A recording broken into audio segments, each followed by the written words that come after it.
बहू के प्रेग्नेंट होने की उम्र में मॉडर्न सास हुई प्रेग्नेंट।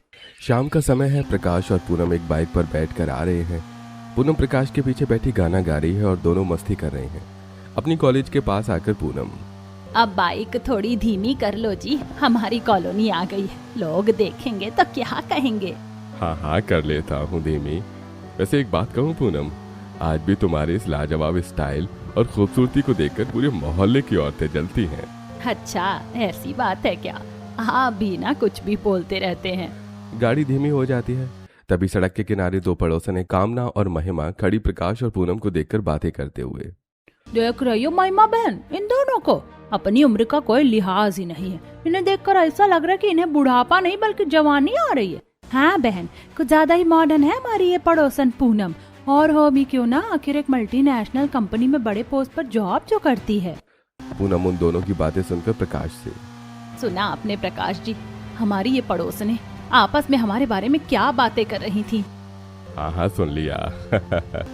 तुम्हारी खूबसूरती की तारीफ कर रही थी और क्या। अब वो तारीफ कर रही थी या बुराई ये तो मुझे नहीं पता, लेकिन मुझे किसी की फालतू बातों से कोई फर्क नहीं पड़ता। मेरे साथ आप हो और मेरा परिवार है, यही मेरे लिए बहुत है। दोनों अपने घर पहुंच जाते हैं और घर के अंदर आते ही पूनम अपनी बहू को आवाज देते हुए, रितिका कहाँ हो तुम? देखो हम आ गए। तभी सीढ़ियों से उनका बेटा राकेश हॉल में आता है और अपने माता पिता से, माँ पिताजी आ गए आप लोग? हाँ बेटा आ गए, पर रितिका कहाँ गई? कहीं दिखाई नहीं दे रही है। माँ वो छत पर उदास बैठी हुई है। क्यों, क्या हुआ राकेश? वो उदास क्यों बैठी है? माँ वो आज अनिका दीदी का फोन आया था, कल उनकी गोद भराई का फंक्शन है और हम सभी को वहां जाना है। अरे तो अनिका की गोद भराई तो बहुत ही ज्यादा खुशी की बात है, फिर उसमें रितिका बहू क्यों उदास हो गई? प्रकाश जी आप समझते नहीं हैं, रितिका की शादी को पूरे 3 साल हो गए हैं और वो बेचारी अभी तक माँ नहीं बन पाई है। इसी वजह से वो अनिका की बात सुनकर उदास हो गई होगी। खैर कोई बात नहीं बेटा, मैं अभी रितिका से बात करके आती हूँ, तुम फिक्र मत करो। पूनम अपनी बहू रितिका से मिलने छत पर जाती है, जहां रितिका आंखों में आंसू लिए नीचे खेल रहे बच्चों को देख रही थी। पूनम उसके पास खड़ी होकर उसके सिर पर प्यार से हाथ फेरते हुए, बहू तुम इस तरह परेशान मत हो, भगवान के घर देर है लेकिन अंधेर बिल्कुल नहीं है। आज नहीं तो कल तुम्हारी गोद भी जरूर भर जाएगी, हिम्मत मत हारो। लेकिन माँ जी पता नहीं वो दिन कब आएगा। देखिए ना, कल अनिका दीदी की गोद भर आई है, मुझे उनके लिए बहुत ज्यादा खुशी है कि भगवान ने उनकी गोद भर दी। बस एक मैं ही अभागन रह गई हूँ। नहीं रितिका, तुम ऐसा बिल्कुल नहीं सोचोगी, तुम चिंता मत करो, एक ना एक दिन तुम्हारी गोद में भी जरूर बच्चा खेलेगा। बातें करने के बाद दोनों नीचे आ जाती हैं। अगले दिन शाम को पूनम रितिका के कमरे में आकर, अरे रितिका तुम अब तक तैयार नहीं हुई? चलो अब जल्दी से तैयार हो जाओ, अपनी ननद की खुशियों में शामिल होने नहीं जाओगी क्या? नहीं माँ जी, मैं वहाँ नहीं जाऊंगी, मेरा मन नहीं है। क्यों नहीं जाओगी, क्या बात है? माँ जी मुझे वहाँ बिल्कुल अच्छा नहीं लगेगा। मुझे डर है कि वहाँ पर लोग मुझे देखकर ताने मारेंगे, कुछ न कुछ उल्टा बोलेंगे, मुझे सहन नहीं होगा। अरे बहू, जब मैं तुम्हारे साथ हूँ तो तुम्हें डरने की क्या जरूरत है? तुम्हें कोई कुछ नहीं कहेगा, तुम बस तैयार हो जाओ, हम साथ चलेंगे। ठीक है माँ जी, अगर आप कह रही हैं तो मैं चलती हूँ। रात के समय पूरा परिवार तैयार होकर अनिका के ससुराल पहुंचता है। अनिका का 8वां महीना चल रहा है और उसका बेबी बम्प साफ दिख रहा है। वो सबको देखकर खुश होते हुए, अरे माँ, भाभी, भैया, पिताजी, आप लोग आ गए। आइए आइए अंदर आइए, आप लोग बैठिए, मैं बस आप ही लोगों का इंतजार कर रही थी ताकि फंक्शन शुरू कर सकें। तभी वहां अनिका की सास आती है और रितिका को देखकर मुंह बनाते हुए, अरे आ गए समधन जी आप लोग। देखिए ना, हमारी बहू अनिका की शादी को तो अभी सिर्फ 1 ही साल हुआ है, लेकिन भगवान ने हमें इतनी बड़ी खुशखबरी दे दी। पर पता नहीं आपकी बहू रितिका कब ये खुशखबरी सुनाएगी। वैसे 3 साल हो गए ना इनकी शादी को। समधन जी, ये सब तो पूरी तरह से भगवान की मर्जी है, जब सही समय आएगा तो मेरी बहू के आंगन में भी बच्चा जरूर खेलेगा। अच्छा ठीक है, आइए अंदर। बहू अनिका जरा इधर आओ, मुझे तुमसे एक जरूरी बात करनी है। शोभा अनिका को पार्टी में एक कोने में ले जाती है। पूनम ये देखकर रितिका से, रितिका हो सकता है कि वहाँ कुछ काम, जरा तुम भी जाओ और अनिका की मदद कर देना। जी माँ जी, मैं अभी जाती हूँ। रितिका कोने में जाती है। वहां शोभा अनिका को डांटते हुए, देखो अनिका, तुमने अपनी इस बांझ भाभी को यहाँ बुलाया, मैंने कुछ नहीं कहा, लेकिन याद रखना कोई भी शुभ काम या रस्म इससे मत करवाना, क्योंकि ये बांझ है और बांझ औरतें शुभ काम में आगे नहीं रखी जाती, अपशगुन होता है। रितिका ये बात सुन लेती है। उसकी आंखों में आंसू आ जाते हैं और वो रोती हुई वापस पूनम के पास आती है। पूनम उसे देखकर परेशान होते हुए, क्या हुआ रितिका, क्या बात हो गई? तुम्हारी आंखों में आंसू क्यों हैं? कुछ नहीं माँ जी, कोई बात नहीं हुई है। रितिका की आंखों में आंसू देखकर पूनम सब समझ जाती है।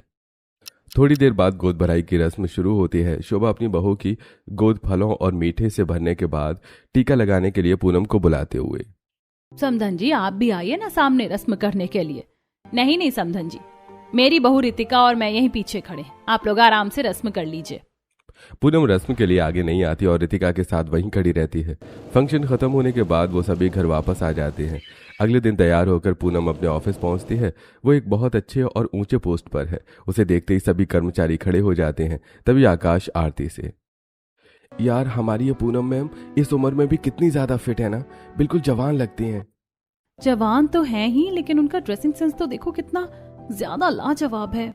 हाँ भाई बिल्कुल सही कहा। मैंने सुना है कि इनके हस्बैंड प्रकाश जी इनके लिए अलग अलग तरह की मॉडर्न ड्रेसेस लाकर देते हैं। ये दोनों सच में बहुत ही रोमांटिक कपल हैं। पूनम अपने केबिन में चली जाती है। थोड़ी देर बाद वो अपने केबिन में बैठी फाइल्स चेक कर रही होती है। तभी उसके पति प्रकाश का फोन आता है। हाँ प्रकाश जी कहिए, क्या बात है? क्या कर रही हो पूनम? बस ऑफिस का कुछ जरूरी काम था तो फाइल्स चेक कर रही थी। वो तो ठीक है, लेकिन आज शाम को मेहरा जी के यहाँ बहुत बड़ी पार्टी है, तो तुम आज ऑफिस से जल्दी घर आ जाना। ठीक है, मैं समय पर आ जाऊंगी। शाम के समय पूनम जल्दी घर आकर अपने कमरे के वॉशरूम में नहाने चली जाती है और जब वो नहाकर बालों में टॉवल लपेटे बाहर आती है तभी प्रकाश उसकी अलमारी से एक रेड वन पीस ड्रेस निकालकर पूनम को देते हुए, पूनम सुनो, आज तुम इस पार्टी में ये ड्रेस पहन लो, बहुत प्यारी लगोगी। ठीक है, आप कहते हैं तो मैं यही पहन लेती हूँ। थोड़ी देर बाद पूनम लाल रंग की वन पीस ड्रेस पहनकर तैयार होकर कमरे से बाहर आती है। रितिका उसे देखकर खुश होते हुए, वाह माँ जी, आप तो इस ड्रेस में बहुत ही ज्यादा हॉट और सुंदर लग रही हो। थैंक यू बेटा। अरे क्यों नहीं लगेगी सुंदर बहू, आखिर बेबी किसकी है। वो तीनों मुस्कुराते हैं। उसके बाद प्रकाश और पूनम मेहरा जी की पार्टी में पहुंचते हैं। वहां पार्टी में कामना और महिमा भी आई हुई हैं। वो पूनम को वन पीस ड्रेस में देखकर मुंह बनाते हुए, देखो तो महिमा बहन से इस उम्र में भी कैसे कपड़े पहनकर घूम रही है, शर्म ही नहीं है। हाँ कामना बहन सही कह रही हो, ये दोनों बुढ़ापे में भी एकदम जवानों की तरह रहते हैं। हाँ भाई, हमारे जैसे लोगों को बुढ़ापा आता है, लेकिन इसे देखकर तो ऐसा लग रहा है कि इसे जवानी वापस आ रही है। दोनों बातें करते हुए हंसने लगते हैं। पार्टी खत्म होने के बाद सब घर आ जाते हैं। घर आकर पूनम रितिका के कमरे में जाती है और उससे बात करती है। पूनम रितिका को हमेशा सपोर्ट करती है क्योंकि रितिका बच्चा न होने की वजह से दुखी रहती है। कुछ दिन बीत जाते हैं। एक दिन प्रकाश हॉल में आता है जहां सब बैठे हैं।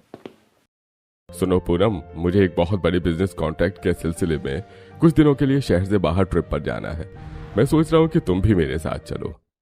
नहीं प्रकाश जी, इस समय ऑफिस में बहुत काम है, मैं ऐसे बीच में काम छोड़कर नहीं जा सकती, आप चले जाइए। हाँ हाँ ठीक है, जैसी तुम्हारी मर्जी। मेरी पैकिंग करवा देना, मैं कल सुबह जल्दी निकल जाऊंगा। अगले सुबह पूनम प्रकाश को सी ऑफ करने एयरपोर्ट पहुंचती है। प्रकाश के जाने के बाद वो वापस मुड़ती है। तभी अचानक उसका पुराना कॉलेज का दोस्त अंकित उसे कंधे से पीछे से थपकी देते हुए, अरे पूनम तुम यहाँ इतने सालों बाद? अरे अंकित, तुम यहाँ कॉलेज के बाद हम इतने सालों बाद मिल रहे हैं ना। हाँ यार, मैं अभी अभी इसी शहर में आया हूँ। मेरी सरकारी नौकरी में यहीं पोस्टिंग हुई है, लेकिन तुम यहाँ एयरपोर्ट पर कैसे? मैं तो बस अपने पति प्रकाश जी को सी ऑफ करने आई थी, वो बिजनेस ट्रिप पर गए हैं। अच्छा चलो, इसी बहाने बहुत दिनों बाद मिले हैं। साथ बैठकर कॉफी पीते हैं कहीं और पुरानी यादें ताजा करते हैं। दोनों पास के कैफे में बैठकर कॉफी पीने लगते हैं। तभी कैफे के दूसरे कोने में आकाश और आरती बैठे कॉफी पी रहे होते हैं। वो पूनम को अंकित के साथ देखकर बातें बनाते हुए, देखो आरती, वो पूनम मैडम है ना, आज ही तो इनके पति शायद शहर से बाहर गए हैं और आज ये किसी दूसरे मर्द के साथ बैठकर यहाँ मजे से कॉफी पी रही हैं। हाँ आकाश, पूनम मैडम तो कुछ ज्यादा ही मॉडर्न विचारों की लगती हैं। पूनम अंकित से बातें करते और कॉफी पीकर अपने घर आ जाती है। ऐसे कुछ दिन और बीत जाते हैं। एक दिन रितिका मंदिर जाती है। वहां प्रार्थना करके जब वो बाहर आती है तो उसकी सहेली शिप्रा उसे मिलती है। अरे रितिका, कैसी है तू? आजकल तो बिल्कुल मिलती ही नहीं है। क्या करूं यार, मन ठीक नहीं रहता। तू अपनी बता, तेरा बच्चा कैसा है? वो तो बहुत अच्छा है, मैं उसी में बिजी रहती हूँ। वैसे रितिका तू बता, तुझे कंसीव हुआ कि नहीं? 3 साल हो गए तेरी शादी को। नहीं यार, अभी तक कुछ नहीं हुआ, किस्मत ही खराब है। तूने कहीं अच्छे से इलाज नहीं कराया क्या? बहुत इलाज कराया है पर सब बेकार गया, कोई फायदा नहीं हुआ। देख, मैं तुझे एक बहुत अच्छी डॉक्टर का पता बताती हूँ, तू जाकर एक बार उनसे मिल ले। वो बहुत इंटेलिजेंट है। अपने पति के साथ कल ही वहाँ चली जा। रितिका शिप्रा से पता ले लेती है। अगले दिन वो राकेश के साथ उस डॉक्टर की क्लिनिक पहुंचती है। डॉक्टर रितिका को जांच करने के बाद रितिका से, रितिका, मैंने तुम्हारी जांच कर ली है, रिपोर्ट्स कल आएंगी तो मैं तुम्हें खुद फोन करके बता दूंगी। वैसे तुम पूनम की बहू हो ना? जी हाँ। आप माँ जी को कैसे जानती हैं? अरे वो तो मेरी बहुत पुरानी कॉलेज की फ्रेंड है, हम साथ में थे। रिपोर्ट्स आते ही मैं तुम्हारी सास को ही फोन करके सब बता दूंगी।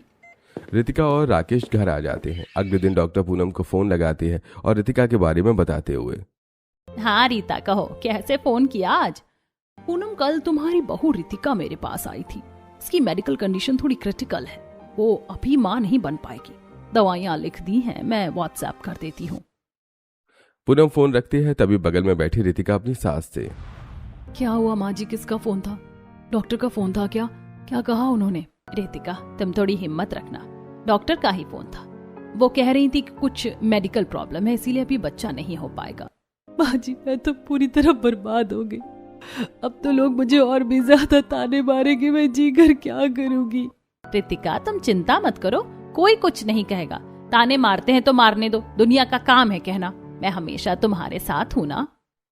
तभी दरवाजे से नंद अनिका अंदर आती है। उसका 9वां महीने चल रहा है और वो दर्द से परेशान दिख रही है। अनिका, आ गई तुम? आओ जरा रितिका के साथ बैठो, मुझे ऑफिस का कुछ काम है, मैं चलती हूँ। पूनम ऑफिस चली जाती है। अनिका सोफे पर बैठती है और पेट पकड़ते हुए, भाभी, बहुत दर्द हो रहा है, 9वां महीना चल रहा है, आजकल बहुत प्रॉब्लम होती है बैठने उठने में। दीदी आप बैठिए, मैं अभी आपके लिए अच्छा सा जूस बना कर लेकर आती हूँ। रितिका जूस लेने के लिए उठती है कि तभी अनिका ताने मारते हुए, वैसे भाभी, कभी मेरी भी किस्मत में ये दिन आए कि मैं आपसे कहूँ कि आप बैठो और मैं आपके लिए जूस बना कर लाती हूँ, पर भगवान ने तो आपको ऐसी किस्मत ही नहीं दी। मुझे तो अपने भाई पर दया आती है। ये बात सुनकर रितिका आंखों में आंसू लिए किचन में आती है और जूस बनाते हुए रोने लगती है।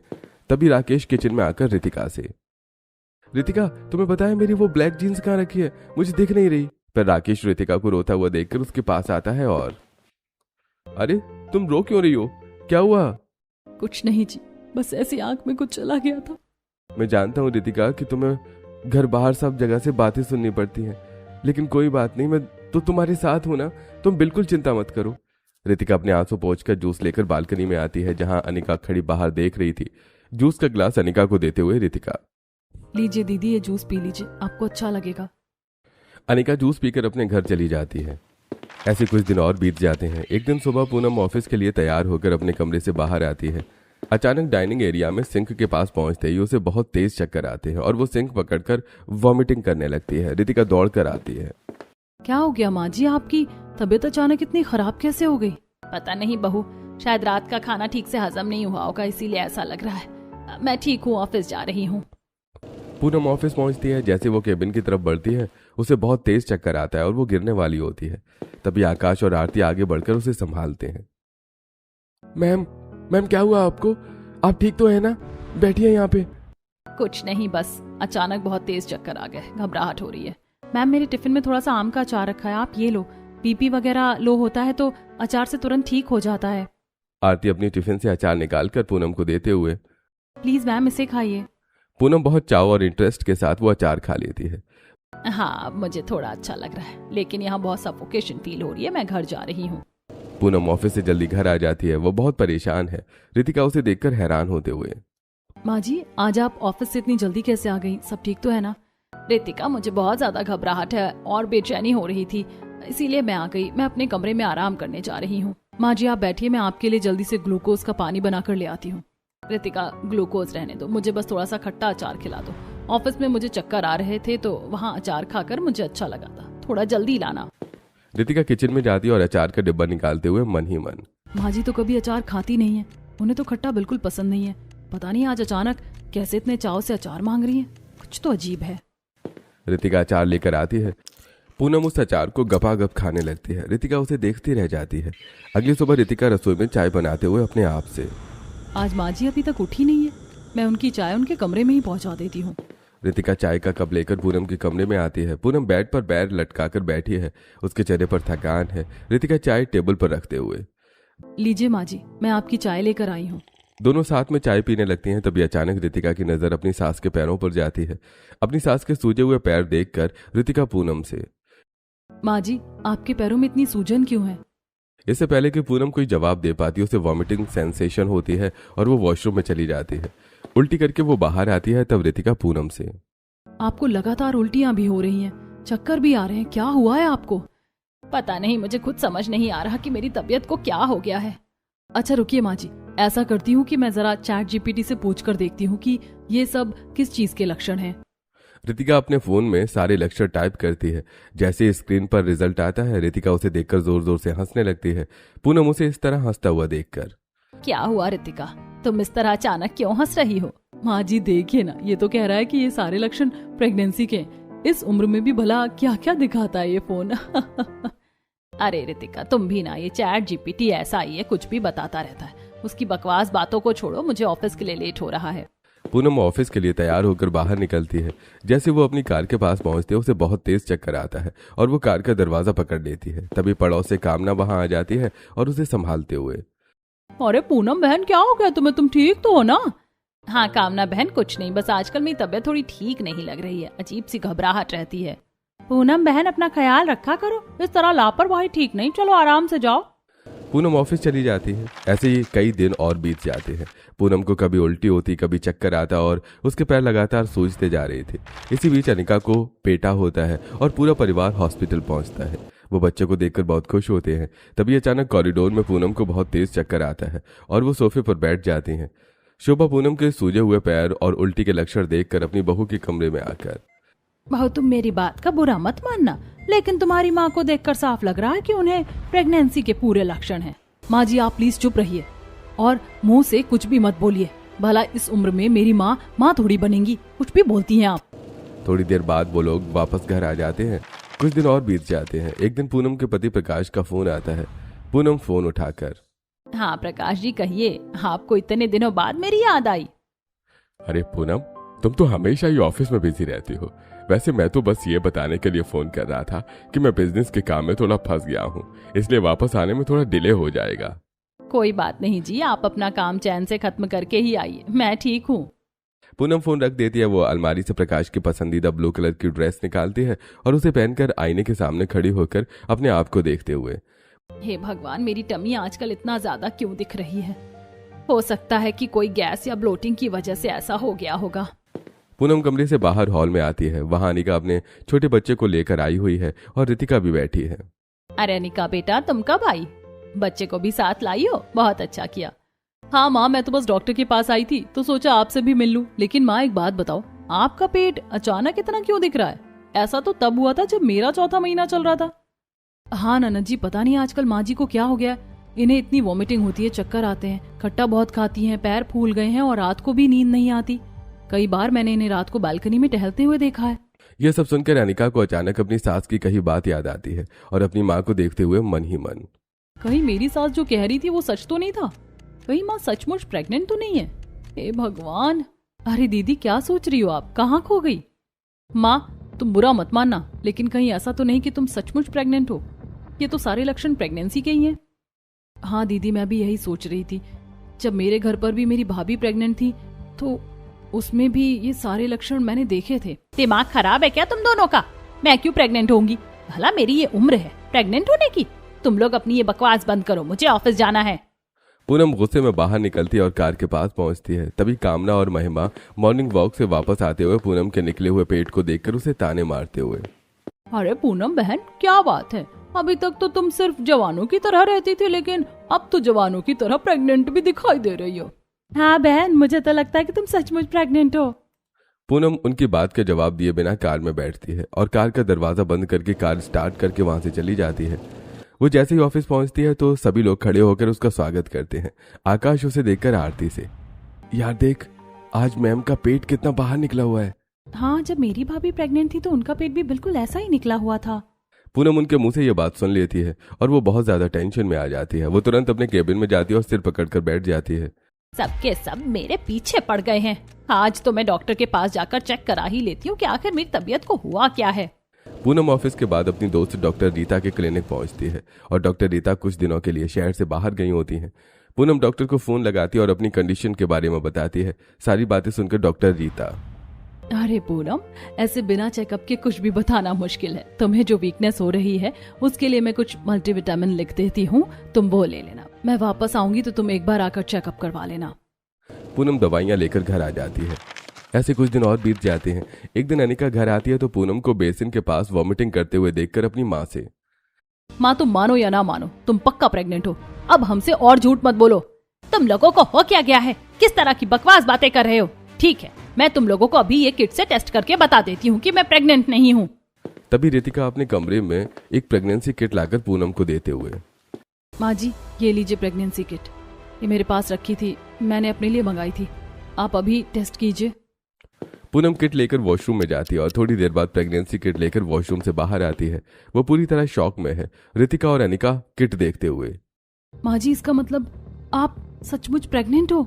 ये तो पॉजिटिव आई है। माँ ये क्या अनर्थ है? अब तो आपको देखकर पूरी दुनिया और समाज यही कहेगा कि बहू के प्रेग्नेंट होने की उम्र में मॉडर्न सास खुद प्रेग्नेंट हो गई। कितनी शर्म की बात है। हाँ माँ जी, आप ये कैसे कर सकती हैं? ये मेरी प्रेग्नेंट होने की उम्र है और इसमें आपने अपनी प्रेगनेंसी प्लान कर ली। वैसे तो ससुर जी भी काफी दिनों से घर पर नहीं है, पर ये सब कैसे? तुम लोग कैसी बातें कर रही हो? रितिका और अनिका गुस्से में वहां से चली जाती है। रात के समय जब राकेश अपने कमरे में आता है तो रितिका उसे सारी बात बताते हुए, पिताजी तो इतने दिनों से बाहर है, ये बच्चा किसका है कुछ समझ नहीं आ रहा। राकेश गुस्से से आग बबूला होकर सीधे पूनम के कमरे में आता है और, माँ ये क्या घटिया काम कर दिया आपने? आप इस उम्र में प्रेग्नेंट हो, आपको जरा भी शर्म नहीं आई? पूनम नजरें नीचे किए रोती रहती है और कुछ नहीं बोलती। राकेश गुस्से में वहां से चला जाता है। तब वो रोते हुए प्रकाश को फोन लगाकर, प्रकाश जी मुझे आपसे बहुत जरूरी बात करनी है, आप प्लीज इसी वक्त घर आ जाइए, मैं मुसीबत में हूँ। अरे डार्लिंग, मुझे पता है कि तुम्हें मेरी बहुत याद आ रही होगी, बस कुछ दिन और रुको, मैं अपना काम खत्म करके आ ही रहा हूँ, तुम फिक्र मत करो। पूनम डर के मारे फोन पर कुछ नहीं बता पाती। दिन और बीतते हैं, पूनम बहुत कमजोर हो जाती है। रितिका उससे चिढ़ने लगती है और मोहल्ले वाले भी ताने मारते हैं। एक दिन पूनम अपने ऑफिस के बाहर खड़ी वॉमिटिंग कर रही होती है, तभी उसका पुराना दोस्त अंकित वहां आता है और उसे देखकर, अरे पूनम, ये तुमने अपना क्या हाल बना रखा है? तुम इतनी कमजोर क्यों हो गई हो? क्या बात है? अंकित बस मेरी तबीयत खराब थी। अच्छा आओ, हम दोनों सामने वाले पार्क में बैठकर बातें करते हैं। दोनों पार्क में जाकर बैठ जाते हैं और पूनम रोते हुए अंकित को समाज के तानों और प्रेगनेंसी किट की पूरी बात बता देती है। ये सब सुनकर अंकित, पूनम अगर ऐसा है तो तुम तुरंत डॉक्टर के पास चलो, मैं तुम्हें ले चलता हूँ। अपना ध्यान तो रखना पड़ेगा ना। और रुको, मैं तुम्हारे लिए सामने जूस की दुकान से जूस लेकर आता हूँ। अंकित सामने जूस की दुकान पर आता है और 2 जूस पैक करवा के वापस पार्क में आता है और पूनम के साथ बैठकर पीने लगता है। जूस पीते हुए पूनम अंकित के कंधे पर अपना सिर टिका लेती है। पार्क में टहलने निकले रितिका और राकेश पूनम को अंकित के कंधे पर सिर रखे देख लेते हैं। देखो जी, मैंने बोला था ना आपसे, माँ जी इस हालत में भी किसी के साथ बैठकर पार्क में मजे से बातें कर रही हैं। यही इनके असली कर्मकांड है। राकेश गुस्से में लाल पीला हो जाता है। शाम को जब पूनम घर आती है तो राकेश हॉल में उस पर बुरी तरह से बरस पड़ता है। माँ ये क्या तरीका है आपका? आज मैंने आपको उस गैर मर्द के साथ पार्क में बैठे हुए अपनी आंखों से देखा है, आपको जरा भी लोक लाज का डर नहीं है? राकेश, वो मेरा पुराना कॉलेज का दोस्त अंकित है, वो तो बस मेरा दुख बांट रहा था। वैसे भी तुम लोग तो मेरा कोई ध्यान रखते नहीं हो, सिर्फ ताने मारते हो। माँ आपने ध्यान रखने जैसा कोई काम ही नहीं किया है। मैं तो बोल रहा हूँ कि आप चुपचाप किसी दूसरे शहर में जाओ और जाकर इस बच्चे को अबॉर्ट करवा दो। हम समाज में मुंह दिखाने के लायक नहीं बचे। मैं कहीं नहीं जाऊंगी राकेश, और मैं अपने पति प्रकाश की मर्जी के बिना कुछ भी नहीं करूंगी। राकेश गुस्से में चला जाता है। उसके बाद घर में पूनम का कोई साथ नहीं देता। वो अकेले रोते हुए अपना ध्यान रखती है, खुद जूस बनाती है और ऑफिस जाती है। एक दिन पूनम को बहुत तेज चक्कर आते हैं। वो कमरे से बाहर आकर रितिका से, बहू मुझे बहुत तेज चक्कर आ रहे हैं, प्लीज मुझे संभालो। माँ जी आपने इस उम्र में काम ही ऐसा किया है कि आपको चक्कर आएंगे ही, खुद संभालिए अपने आप को। रितिका मुंह मोड़कर चली जाती है। पूनम जैसे ही अपने कमरे की तरफ बढ़ती है उसे चक्कर आता है और वो जमीन पर बेहोश होकर गिर जाती है। उधर अंकित पूनम को बार बार फोन कर रहा होता है पर पूनम फोन नहीं उठाती। अंकित परेशान होकर सीधे पूनम के घर पहुंच जाता है और हॉल में बैठे राकेश से, राकेश तुम्हारी माँ कहाँ है? वो सुबह से मेरा फोन नहीं उठा रही है।